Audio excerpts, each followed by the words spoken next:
Hey everybody, it's me, Andrew. Get out into nature and tune in for yourself. Resonate with the Earth's electromagnetic field via 432 Hertz, the universal frequency. Balance out psychologically and emotionally and further strengthen your brain and your heart's coherence as well. Get a plant-based diet going for yourself today and nurture yourself right back into life. We are literally herbivores in our nature. Further balance out your physical body's pH level and get with alkalinity. Then you can generate some static electricity. Send me some love telepathically. Set attention to your mind and set intention to communicate. That is all there is to telepathy. You are now tuning in to great days. Now today I'm going to do a cover on the entirety of the month astrologically. Okay, so I'm going to cover all of the events of the month when it comes to astrology, and I'm going to pretty much help people get into synchronicity with the month, okay, to help gain some type of insight and overview, so you can go through the month a little bit more progressive instead of just falling. But let's get right into it. Today's video is July 2022 astrology.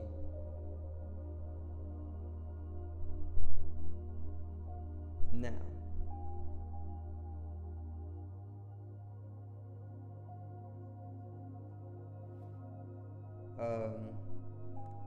so the first event, it's taking place on, or it already took place on the 1st. Today's the 2nd, okay, but the first event is going to be Mars in Aries squaring Pluto in Capricorn, okay, and this is going to bring in a very high dynamic, impactful energy, okay.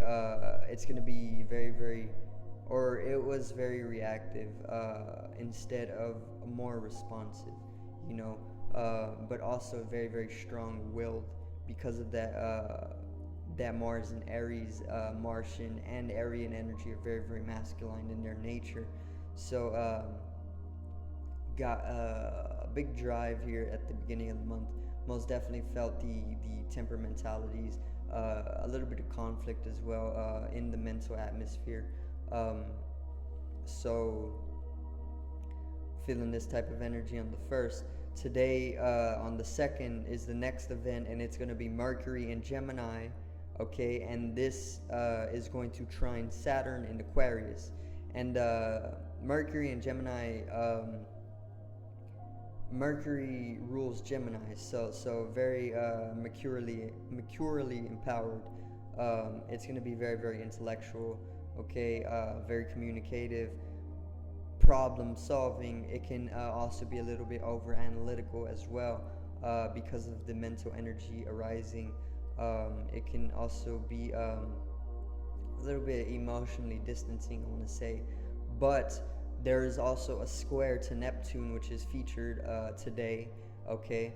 So this square to Neptune is going to balance out this mercurial empowerment. This masculine energy is going to be balanced by the Neptunian femininity, and this is going to bring in a type of sensibility, type of sensitivity. It's going to be bringing a little bit more imagination. It can even be mystifyingly balancing. It can be also ambidextrous, because the fact that there's this mental energy from Mercury and Gemini trine Saturn in Aquarius, all of this mental energy can be balanced out with that Neptunian femininity, and since it's neurological because of the mental energy, the masculine behind it, which is left-brained, it can bring in attention to the neurological system, and the Neptunian feminine energy can balance it up a little bit, bring in a type of ambidextria, naturally for us. Next is July 5th, and this is going to be Mars in Taurus, and this is going to allow us to start moving towards more stability, stabilization, solidification, but also very productive in its nature, dynamically driven, involved with grounding. So you might find yourself involving yourself with more of the Earth's process, because of the Taurus. But that Martian energy is very masculine, and it's very driving and active as well.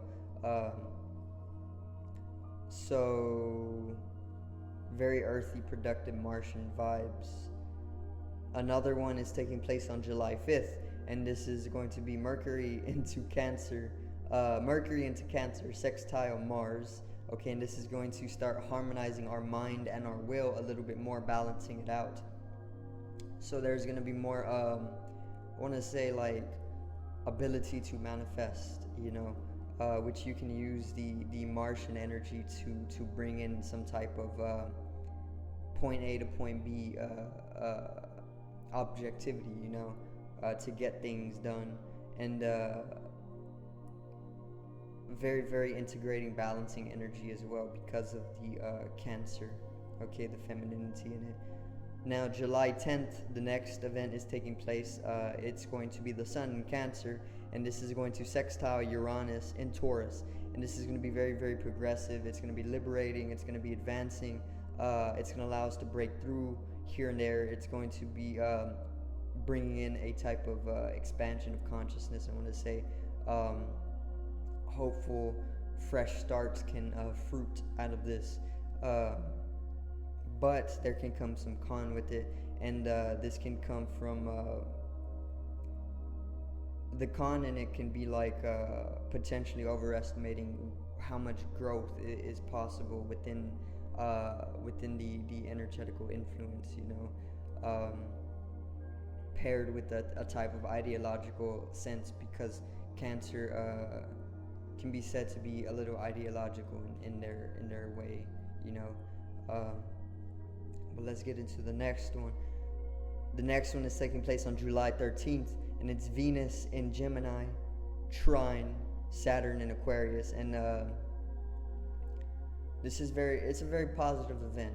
Okay, Venus is going to be checked by Saturn, and this can pretty much bring in some type of maturity, mature development, and it can also allow us to generate or bring in some kind of wisdom, So very Venusian to Gemini-like energy, and then Saturn and Aquarius featured as a trine.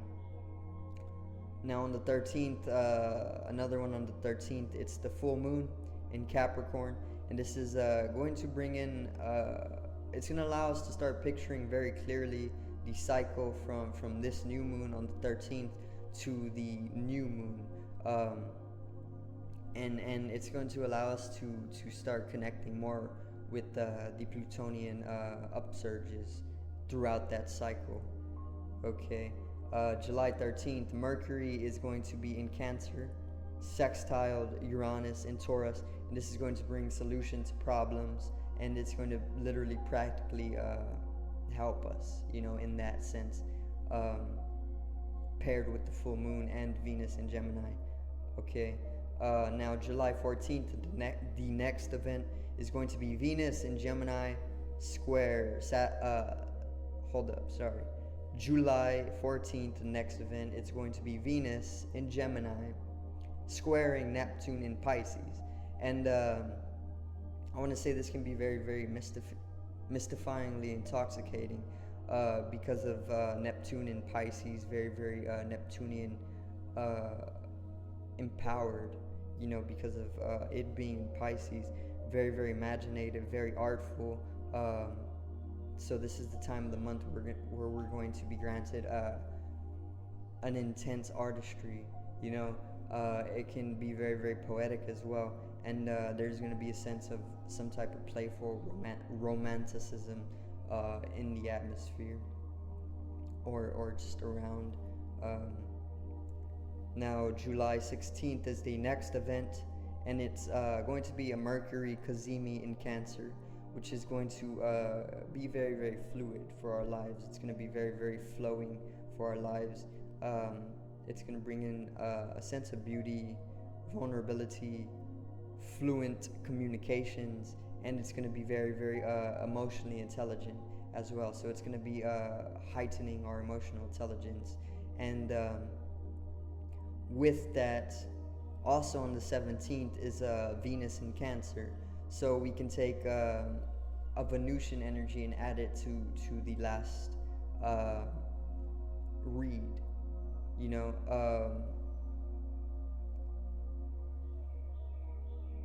yeah. No, wait, I kind of skipped one. My bad. So on the 17th, before Venus in Cancer, is going to be Sun in Cancer, Trine Neptune in Pisces. Okay, and this is going to be very, very maternal. It can be also very, very kind, a time for kindness, a little lunar as well because of Cancer being ruled by the moon. Feminine energy. It can be romantic, nocturnal, and also likewise poetic. Okay, so then you can add the Venus in Cancer on the same day. Add Venusian energy into the mix. It can get very, very integrating. It can be very balancing, nourishing. Also, more maternal energy. It can be very, very comforting, sensitive, time for sensitivity. It can be all of these feminine energies, okay?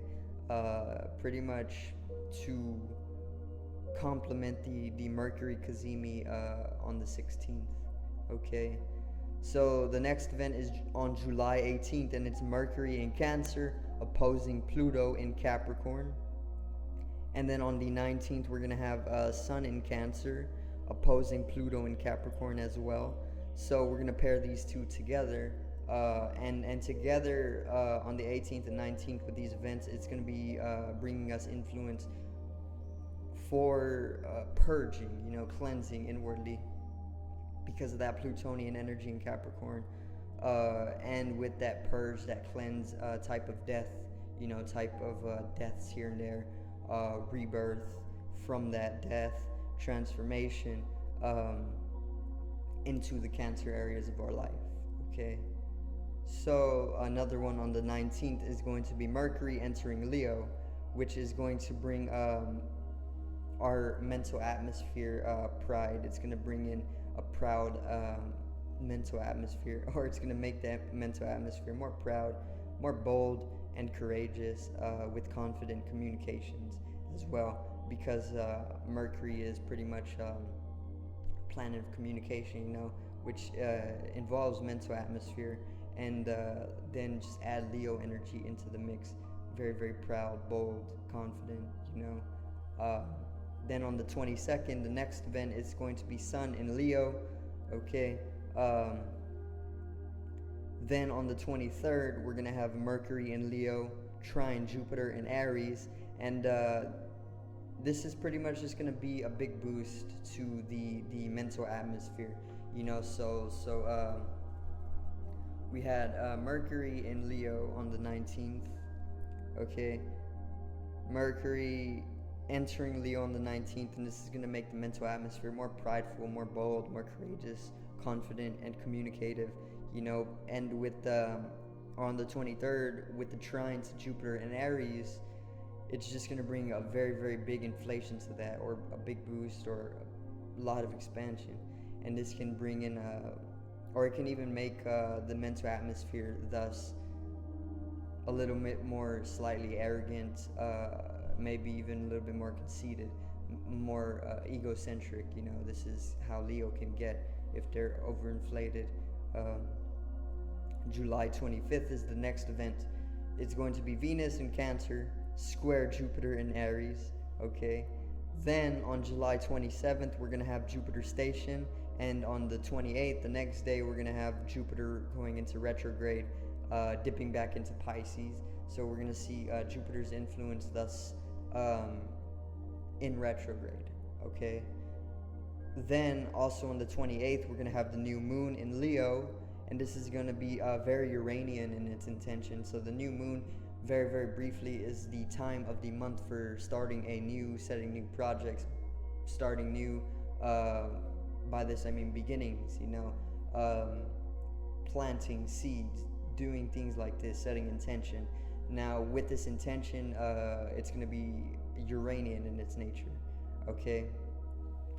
So, also on the 28th, we're going to have Mercury in Leo, squaring Uranus in Taurus, okay?